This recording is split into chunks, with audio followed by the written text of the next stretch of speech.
सोचिए, अगर चीन किसी चीज़ से पीछे हट जाए और उसी खाली जगह को भारत भर दे, वो भी अमेरिका में। जी हाँ, ब्लूमबर्ग की एक रिपोर्ट सामने आई है जिसके मुताबिक चीन के पीछे हटने के बाद अब भारत ने अमेरिका को दे दिया है बड़ा ऑफर। दरअसल डोनाल्ड ट्रंप सरकार के सामने इस वक्त दो बड़े झटके हैं। एक तरफ चीन का ट्रेड बैकफुट पर है जाना और दूसरी तरफ अमेरिका की कंपनियों का स्टॉक भर जाना। लेकिन भारत अब वही देश है जो अमेरिका के लिए गेम चेंजर साबित होने वाला है।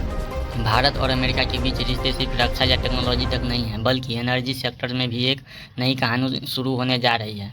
ब्लूमबर्ग की ताज़ा रिपोर्ट के मुताबिक भारत ने अमेरिका से पहली बार एलपीजी गैस खरीदने का ऑफर दिया है। भारत की 3 सरकारी कंपनी इंडियन ऑयल कॉरपोरेशन यानी आईओसी, भारत पेट्रोलियम बीपीएल और हिंदुस्तान पेट्रोलियम अमेरिकी कंपनी को लॉन्ग टर्म डील के लिए अप्रोच किया है। मतलब अब सिर्फ एक दो शिपमेंट नहीं, बल्कि 5 से 10 साल का लंबा कॉन्ट्रैक्ट साइन करने की तैयारी हो रहा है, जो कि 2026 से डिलीवरी शुरू भी हो जाएगी। चलिए अब समझते हैं इस पिक्चर को विस्तार से। दरअसल चीन अब तक अमेरिका से सोयाबीन और एलपीजी गैस का बड़ा खरीदार था, लेकिन जब से चीन अमेरिका ट्रेड वॉर और टैरिफ टकराव शुरू हुआ है, तब से चीन ने दोनों प्रोडक्ट की खरीद ही बंद कर दी है। अब वो मिडिल ईस्ट से गैस खरीदना शुरू कर चुका है। इसका नतीजा अमेरिकी गैस कंपनियों के पास भंडार भरा पड़ा है, लेकिन खरीदार ही नहीं मिल रहा है। वहीं दूसरी तरफ भारत एक ऐसा देश है जो हर साल अपनी एलपीजी ज़रूरतों का 60% से अधिक इंपोर्ट करता है। अब सोचिए, एक तरफ अमेरिका के पास गैस है लेकिन ग्राहक नहीं, दूसरी तरफ भारत के पास डिमांड है लेकिन सप्लायर मांगते, तो यह सौदा दोनों देशों के लिए विन विन सिचुएशन बन सकता है। सभी भारत की एलपीजी सप्लाई मिडिल ईस्ट की मुस्लिम कंट्री पर निर्भर है, जैसे कि सऊदी अरब, कतर, यूएई और कुवैत पर। भारत की करीब 90 से 95% एलपीजी इन्हीं 4 देशों से आती है। और हाँ, इन सभी के साथ लॉन्ग टर्म कॉन्ट्रैक्ट पहले से ही साइन है। लेकिन अब जब भारत अमेरिका से एलपीजी खरीदने जा रहा है, तो हो सकता है कि इन अरब देशों को कम ऑर्डर मिले। यह सिर्फ एक एनर्जी डील नहीं है, बल्कि भारत का सप्लाई सोर्स डाइवर्सिफिकेशन प्लान है। यह सबसे बड़ा फैक्टर आता है प्राइस और ट्रांसपोर्टेशन कॉस्ट का। अमेरिका से एलपीजी भेजना का मतलब है ज़्यादा दूरी, ज़्यादा इंश्योरेंस और ज़्यादा शिपिंग कॉस्ट। इसीलिए फ़िलहाल दोनों देश नेगोशिएशन टेबल पर ही है।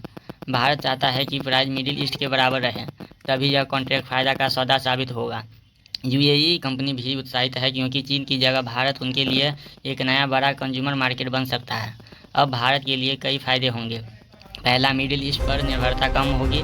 दूसरा, एनर्जी सेक्टर बढ़ेगी। और तीसरा, अमेरिका से रिश्ता और मजबूत होंगे। चौथा, ट्रंप प्रशासन के साथ ट्रेड डेफिसिट बैलेंस करने में मदद मिलेगी। और पांचवा, ट्रंप को यह एहसास हो जाएगा कि पीठ पर छुरा घोंपने से कुछ नहीं होता।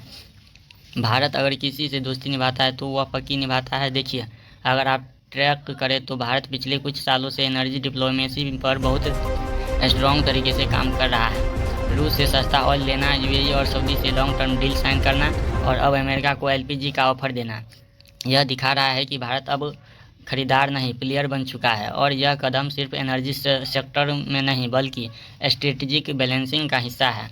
भारत अब अमेरिका को सिर्फ टेक सेक्टर में नहीं, बल्कि एनर्जी सेक्टर में भी पार्टनर बना रहा है। ट्रंप प्रशासन इस वक्त कई फ्रंट पर दबाव में है। चीन के साथ ट्रेड बैलेंस बिगड़ गया है, यूरोप से इंपोर्ट कम हुई है और घरेलू कंपनी एक्सपोर्ट गिरने से परेशान है।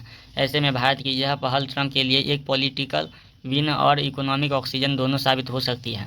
क्योंकि अगर भारत 5 से 10 साल के लिए एलपीजी कॉन्ट्रैक्ट पर साइन करता है, तो ट्रंप से अपने अमेरिकी फास्ट मॉडल की सफलता के लिए बेच सकेगा। अगर भारत धीरे धीरे अमेरिका एलपीजी इंपोर्ट बढ़ा लेता है, तो इसका असर सऊदी और कतर जैसे देशों पर पड़ेगा। उन्हें भारत से कम ऑर्डर मिलेगा और वे शायद कीमतों घटा कर भारत को रोकने की कोशिश करेंगे। यानी आने वाले महीने में एलपीजी मार्केट में एक नई कोल्ड वॉर देखने को मिल सकती है। मिडिल ईस्ट बनाम यूएई अब भारत के लिए राह क्या है? भारत को अब 2 चीज़ें करनी होगी। पहली, कीमतें में स्थिरता सुनिश्चित करें। दूसरी, सप्लाई चेन को सुरक्षित बनाना। अगर अमेरिका के साथ यह कॉन्ट्रैक्ट सफल हो जाता है, तो भारत आने वाले समय में वैश्विक एनर्जी मार्केट का सबसे बड़ा प्लेयर बन जाएगा। और कुछ भी हो, लेकिन अब मैं आपसे सवाल करता हूँ, क्या यह डील अमेरिका को बचा पाएगी या भारत को एक नए दौर में ले जाएगी? और क्या भारत को यह डील करनी चाहिए अमेरिका से? हाँ या ना, आप लोग कमेंट में ज़रूर बताएं।